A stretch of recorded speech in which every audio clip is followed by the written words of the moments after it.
Did that.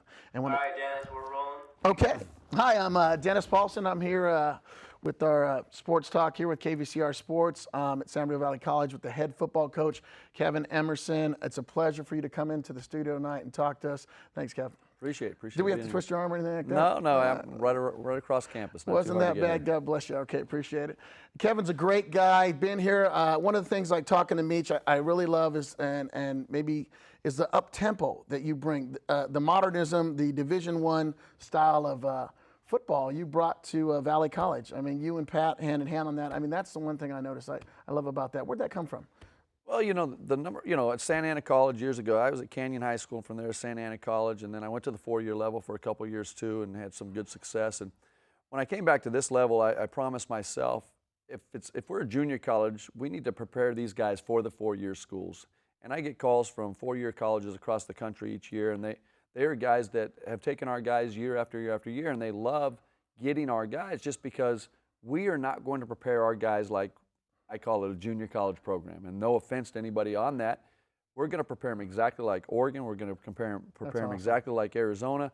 And if you're at one of our practices, and we've had a lot of Division I coaches at our practices, absolutely blown away. Very professional. But it's the only way I know. That's I've been awesome. lucky enough to be around people that have taught me the best way that they know how, and then I've taken it from there and evolved as a coach. And see, that's why I feel safe as a high school coach to say that come to Valley, come to Emerson. I mean, I played here, but what I like about you is the modernist. I think, and just like you hit it on the nail, I mean, a nail on the head with that is as an educator, not just in the classroom, but on the field, you got to prepare the kid for the next level. And in high school, I try to do that so they don't just know one coverage. Right. They know 8 coverage, and they understand the fundamentals and techniques. And you doing that's a great job. And, I know the goal is to get them to graduate, go to the 4 years and stuff like that. But you started, you say, back in the day at, where are you from, actually? Well, in Anaheim Hills area there, I went to Canyon High School. After I graduated there, I went to Santa Ana College to play football. Didn't work out with a knee injury, actually 2 knee injuries.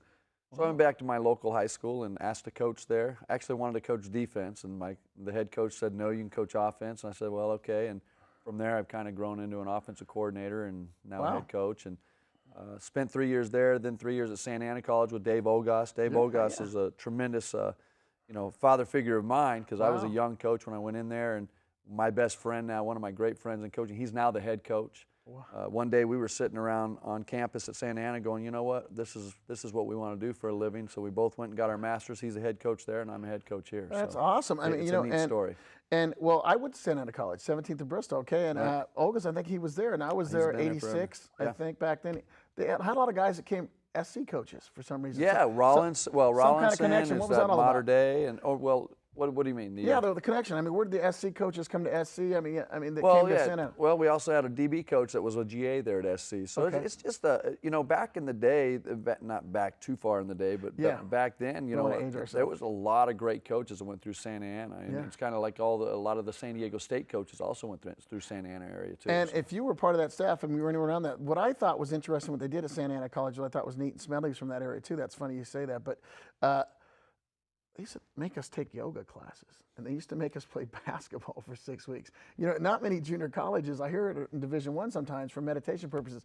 Are you familiar with that process? Yeah, I mean, we actually did it at Citrus. When I was the head coach at Citrus, we had them take yoga for a semester. And what is that? It was just for flexibility and mind control, mental discipline. There's a lot into it. I mean, it's very painful. That's funny. That's funny, but that's true. But it does go hand in hand for meditation purposes and all. So you get up here, and then like I thought was neat, and talking to Pat and talking to you is, not many head coaches come in and keep the ex-head coach. I mean, so for you to keep Pat, and then being an offensive coordinator yourself, like I said, I knew your background as an offensive coordinator, so I felt that you guys were working hand to hand, had a lot of say on that. He helps in the run, maybe you help more in the passing, or together you guys come up with a game plan. How's that work out? And well, I mean, Pat's an offensive line coach. Those are some of the hardest coaches to find. I mean, without a doubt. Offensive line, defensive line coaches, and corner coaches are kind of the hardest to find in college football. And when you have one on campus that's willing to stay, and as long as we put our egos aside, which, just as Pat mentioned, it was a very easy transition.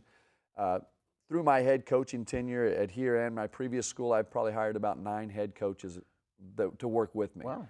That's what I want. I want coaches that have been in my seat so they can help me a lot more. So it's really a positive thing for me. And you're not intimidated by that. That's impressive. That's like Coach Bruick. He used to say the same thing. And Clay Nason had him in the other day, and he was telling me the same thing. He goes, "You were the closest thing to Coach Bruick he's ever coached with. Just your organizational, your intensity, your passion."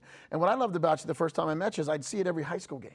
You'd be working at the high school games, and you'd be out looking at players. You're out there hands-on. You're not just sending your assistant coaches to go look. You want to take a look for yourself like that and then get a relationship. Yeah, these are our local athletes. These are our local schools. We're the feeder to it. I need to be there. I mean, that's my job. I mean, I want to be the face of Valley for them, and I want when I walk down the street, I want that head coach to say, "Hey, there's Coach Emerson," or "Hey, there's Coach so-and-so, Coach Walker," whatever the case may be. Or, and that's impressive. And I think out of all the coaches, you're probably one of the only that's ever done that, because they always delegate authority for guys, CBL, SAL, Mountain View. You know how it is. Right. I mean, same guys for recruiting purposes, and they do that. But to see the head coach out there that says a lot. And it says a lot about your program. And I like the way it's going. You had a couple tough losses this year. Should have got Santa Monica, Antelope Valley. Both of them were very winnable and stuff like that. You made some adjustments, came back, beat Glendale really well. And what about the last one you guys just had against Victor Valley? Victor Valley. That was a great win. I think you're going to dominate them like that. God. Yeah, no, Victor Valley's we've got a long tradition of playing them, and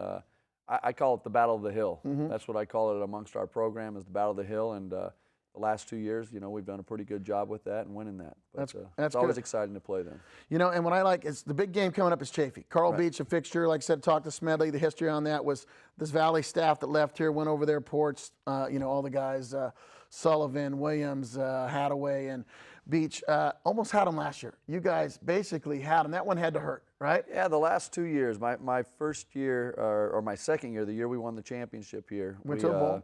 We lost on a scoop and score in the last 15, 20 seconds. It was very emotional. I'm still in therapy over it. Yeah, but, unbelievable how that came about. I mean, that whole thing, right? But hey, that's football, and you just got to go and compete every single year and just get through it. This could be a historic game. Could be Carl Beach's last game and stuff like that. So for recruiting purposes, what have you found difficult to get? Now, Ratchet Cucamonga, back in the day, there wasn't a whole lot of schools out in that area.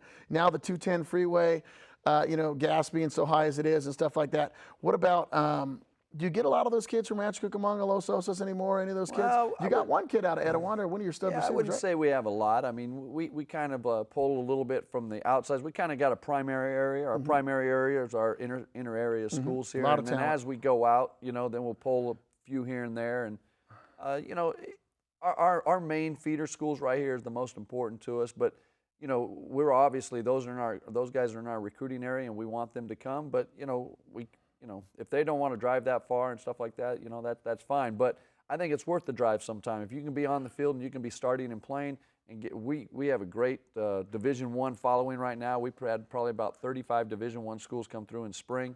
Wow. They make the same loop. So that's the nice thing with our school, is we're in the Division I loop. Yeah. So they all do come in, and we've seen all the big schools come in. 2 of our guys have already been offered, and we're excited. Oh, without a doubt. A lot of talent in Southern California, and just to watch it week in and week out is unbelievable. And the thing that I noticed, JC is, and you've done both, high school and JC, a lot longer game, Division I, too. So that's the big thing that I think when kids come out of high school, they don't realize it's like 5 quarters. Right. I mean, it's a long. 2 minutes, Dennis. You got it. We'll keep short. So before we end here, as a head coach, Coach Emerson, what do you do to tell a kid who might want to, from your area, go to Chaffee, go to RCC? What do you want to tell them? That's. Well, I just tell them kind of our background and how we get our players out. I'm kind of a coach that believes if you're going to come here and you're going to commit to us, I'm going to commit to getting you out, and that's the number one focus. Your goal when you go to a junior college is to win football games and do it great in education, but your number one goal also should be to move on to the next level. And that's something that I think we're a little bit different in. We are actively getting our guys out. We've had 100% placement in the last 8-9 years. Wow. We do everything we can, and that's not all Division I. If they're a Division I player, they're going to get a Division I scholarship offer. If they're Division II, Division I AA. That all depends on where they all play into everything. But I'll tell you this: there's not a player on our team that will not be nationally known about, because we do the national marketing that's unmatched by any other JC. Wow. See, that's what is impressive, and I thought in the last 20 years about you guys is that you guys, Valley College has always cared about the kids' education, not just the football. And you guys have done a great job. Like I said, I think watching your practices, since you've came out, it's more of a Division I kind of atmosphere. And I appreciate it. I appreciate your time coming in today, talking to us about that. And good luck next week with thank you, sir. Chaffee College. Appreciate Kevin, it. thank you. Appreciate it. Thanks. Dennis, let's fix that closer. Okay, let's go over that again. Well, Coach Emerson, thanks again. That's a great answer, and I appreciate you coming in and giving us the time to speak with us. And good luck this week with Chaffey College. Thanks Thank you. again. Appreciate it. Appreciate it. Thank you.